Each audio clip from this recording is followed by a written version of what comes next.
This is my new 10-inch night flying drone that I built.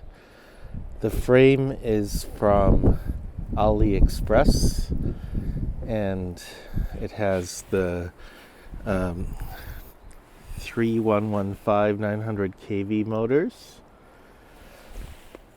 and it has the flight controller is the Speedybee F7V3 with the 60 amps ESC.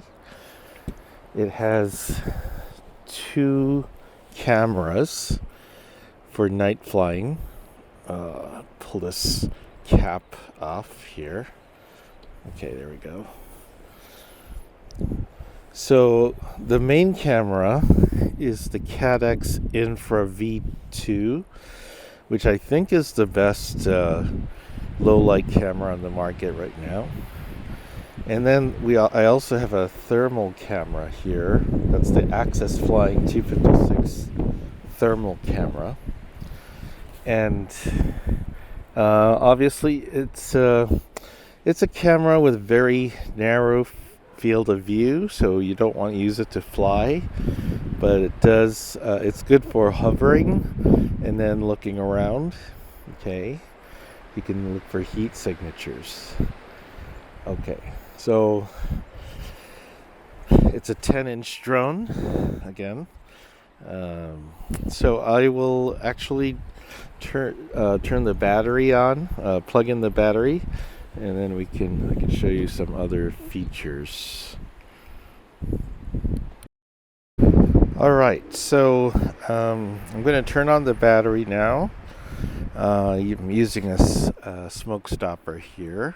So when I turn it on, hopefully you can hear the music.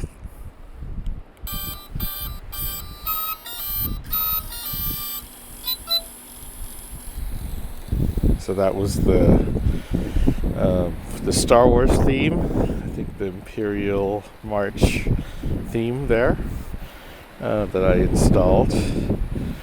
And so, yeah, obviously there's a night light here. Okay. So that flashes. It's daytime right now, so it's a little hard to see maybe. Also, there are 2 white LED lights in the back here and here, so you can see there. And then there's LED lights in the front, which are green on the right side and red on the left side. So that's consistent with how aircrafts have their lights on the wings at night. Okay, and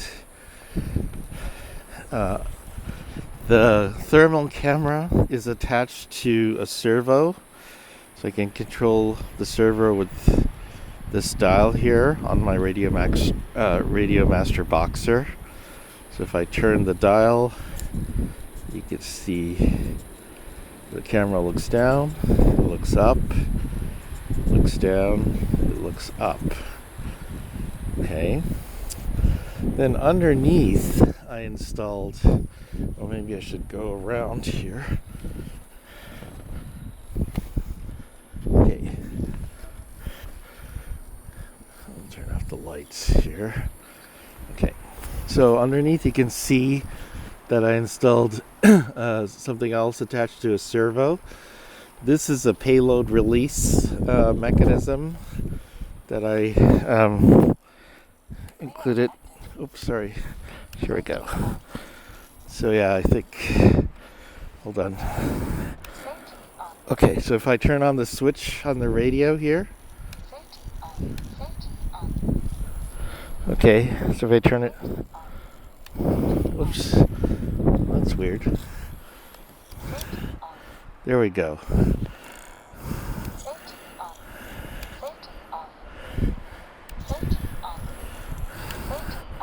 Well, one should say off and the other should say on, but oh well. I can fix that in the mix, the radio mix. So anyway, this is, yeah, a payload release mechanism. I don't know if, you could always, in a search and rescue kind of situation, I guess, maybe you can release a little container with a note in it that says, stay where you are. We have your GPS location or whatever. You can drop anything, but obviously not too heavy, but it is a 10-inch drone after all. Okay. And the way I switch between the thermal camera and the main FPV Caddx Infra V2 camera is with VIFLY Cam Switcher, which I attach, a link to a switch here. So this, I think this switch here. Oh, actually, yeah, it's a momentary switch that I linked it to. So this momentary switch, that will switch to the thermal camera, and then that would switch to the main camera when I release that momentary switch. So, all right. So the next video will be test flight, and I did set it up so that I could use altitude hold and position hold with this drone. That way it'll be easier to hover and then look around with the thermal camera. I did not set up the magnetometer, even though it is included with the GPS module. It's just there's too many metal pieces on this drone, so the magnetometer didn't work. So instead I'm just going to have to fly about 100 meters beyond the home point, and then it should work. The position hold should work. And the flight controller does have an altimeter, so that would allow for altitude hold as well. All right, at the field now. This is an AMA field. I'm doing a voiceover because the wind noise was too strong to talk. So anyway, here I am doing my maiden flight during the day. Waited for enough satellite fixes, and then now taking off. And they're flying about 100 meters from the home point, and then I'm going to be activating the altitude hold and the position hold, and then I'll be looking around with the low light camera and with the thermal camera. So here I am flying almost actually 180 meters away from the home point. And I just activated altitude hold and then the position hold. You can see it's kind of, it's holding. It's a little unstable, but it's holding. So it's holding at about 58, right? Altitude of 58 meters. And that's fine. Then now I'm going to be switching to the thermal camera to look around. There's the thermal camera. But as you can see, I guess it's just looking at the clouds right now. But I'm kind of like, okay, moving the servo down a bit. And then back to the low light camera. But yeah, the thermal camera, you can see the field of view is very narrow here. So looking up and down a bit with the servo, controlling the servo. But then somehow the position hold is becoming less and less stable here. So I guess I deactivated it, and I'll be flying back. It was a very windy afternoon on this day, so flying back to the home point.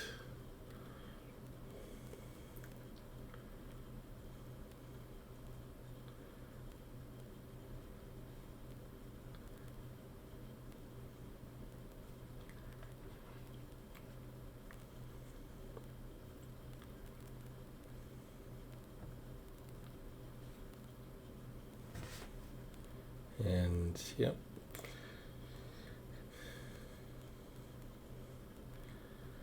As you can see, during the day, the low light camera works just fine. Everything looks great. I mean, everything, of course, is black and white, but it is definitely flyable. Perhaps even more flyable than during the nighttime. Obviously, it's a low light camera, so you do need some ambient light or surrounding light. If it's completely pitch black, then it would be difficult. And the thermal camera has a very narrow field of view, so you wouldn't be able to fly with it anyway. So, but it works for daytime for sure. All right, so now I'm at a field at night, and I'll be doing the maiden flight. This is the drone, as you can see, with all the lights on. So it is still somewhat of a windy day, or windy night, I'm sorry. And I am going to do the voiceover again. So here's the drone.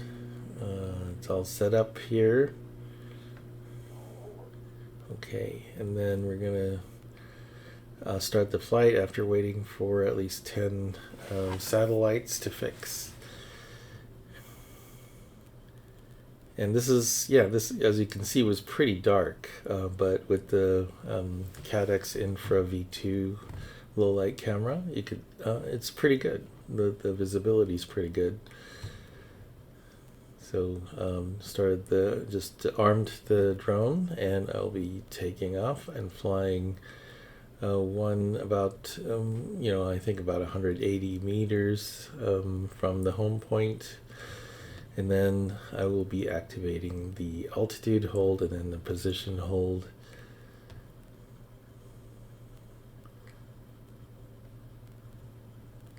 Okay, it's about 180 meters, activated the altitude hold. As you can see, it now activated the position hold. And again, it's holding at around an altitude of 55 meters. You can see the city lights in the distance with the low light camera, and that's the thermal camera, switching to the thermal camera. But again, the field of view is so narrow. It's only useful really to when you hover, and then maybe you can look around. But yeah, flying is not possible with the thermal camera, at least not the 256 thermal camera. Anyway, it's fun. It's fun to have. You can look around and look for animals and things like that, I guess. Maybe you look for pets that are lost or something like that, but you would have to be hovering using the position hold.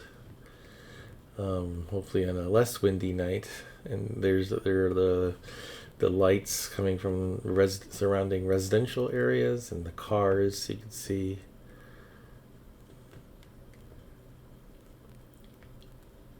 Yep. And so I'm going to be flying back now. You can see the satellites kind of switching back. It's not as stable, the satellite fix, but I guess it's not a big problem. The home direction still seems to be working, as long as it's, I guess, a minimum of 8 satellites. Okay, so flying back to the home point, you can see it's very bright behind this field because that's an elementary school, and there's some street lights there around the parking lot. So yeah, the camera is very sensitive to that kind of light, and it might even be flooding out some of the view here on the field, but still visible enough to land. Certainly this would not be possible with normal camera or any digital camera. You really need a very low light camera like the Caddx Infra V2. So I'm pretty pleased with this outcome. And maybe it's probably more fun to fly at dusk or dawn, rather than in pitch black. But I just wanted to test it out when it was pretty much pitch black here. So you could see trying to land here. Just wanted to make sure, I guess, that it's a little hard to see the ground with all the little ambient light, but wanted to make sure I'm landing without toppling over. There we go. All right, thank you for watching.